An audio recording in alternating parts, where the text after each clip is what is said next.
Anyway, thank you for the introduction. Yes, I'm mostly involved with godwits and red knots along the East Asian Australasian flyway. But as I can't go anywhere at the moment, I'm concentrating more on dotterels and oyster catchers, as I have been out at Karekare for probably 30 years now, but on a sort of hands-off basis, really, just observing them, but not sort of fencing nests, not marking any of them, because generally the scientific reserve part of the beach has been not too busy with, as far as people, with too many people. And so they'll let the birds get on and do their own thing. But for some years, I've been curious about the recruitment of dotterels and oyster catchers, the variable oyster catcher, to the west coast. The numbers for many years on Karekare had remained at 1 or 2 pairs of dotterels and 2 or 3 pairs of variable oyster catchers as far as the Pararaha stream, which is about as far as I usually monitor. And I've been wondering whether any of the ones that were raised on there have got recruited back to and that's when Geordie spoke earlier about the flagging that we're doing on the New Zealand dotterels. And this is partly it will be a long-term study to see how many of the ones that are bred on the West Coast end up coming back to breed on the West Coast. And at the moment, there's only one that is doing that, and that's the one on Karekare. But some of them may come back, with each year we're getting more birds banded.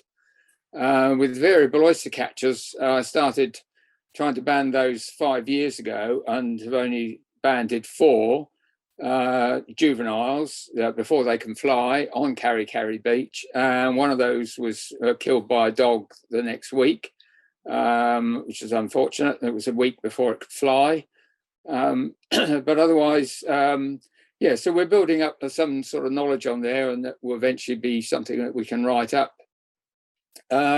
What I have noticed, though, particularly, I'd say mostly Karekare has been a fairly quiet place with a few regulars walking down the beach, but not much more activity. But over the years, the dotterel chicks have been very obvious as soon as they hatch. It's very easy to find them each time I go out there. They're always out on the big flat areas feeding, or down by the sea. But this year we've got three nests of hatched young this year, and they're incredibly difficult to find. The parents are keeping them well up in the dunes and well hidden. And I think this is partly because of the COVID lockdown. The beaches have been extremely busy because people have been getting out. Obviously, can't go anywhere else, haven't been able to go to shops and so on. And so they've been going out to the beaches.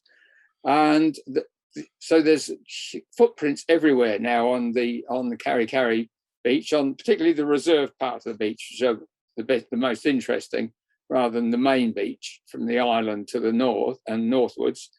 And so I've been seeing that, but also another thing that has occurred in the last 2 or 3 years is the number of bicycles using the beach. And now there's several surfers that have converted their bikes to carrying surfboards so they can go further down the beach. But there's also a lot of other sort of push bikes with big tires, and they're riding all over the dunes and all over the flats. And it won't be too long before we have a nest wiped out innocently by a cyclist who are just not aware of these nests. We had a very close call this year from a vehicle going down the beach, which went one wheel width away from crushing the eggs of a nest. Those have hatched, which is a great relief. But it is more and more concern, and there are more vehicle tracks down the beach as people go down. There's been a lot of work going on down there, restoring tracks and so on. So I am concerned that such a good, pristine beach is starting to deteriorate as far as it's, as a place for these birds to breed. And it would be nice to think, I was thinking this the other day, that we should perhaps look at it is a scientific reserve, and so it has a sort of stronger protective status than normal beaches. But there's no signage there to really on the beach to explain what the scientific reserve is. And I was looking at this the other day, thinking maybe we need to start putting some of the stuff out there, some information about why these sorts of beaches are important, and what a scientific reserve is all about. So hopefully that's something that could be looked at with the council or whoever is prepared to do it. And also, while we've been talking about dogs, I did write to the council asking about what they were doing as far as dogs off lead and so on, just before we had the breakdown in the COVID in 2019, just before Christmas. And they did come back to me saying that they were very busy and, and they had lots of other things and not enough staff, and that they were going to visit the beaches on the West Coast on an ad hoc basis. So I assumed from that meant that they weren't going to really do anything at all. And it is a great shame. I think even just having them walking on the beach from time to time, just talking to people would be a great start. It doesn't necessarily have to go and enforce the rules, but Karekare is a beach, is a dogs on lead beach at all times, and south of the island, the reserve, is a no dogs allowed at any time. And so the last 2 years I've monitored out there, I've recorded 245 occurrences of dogs on the beach.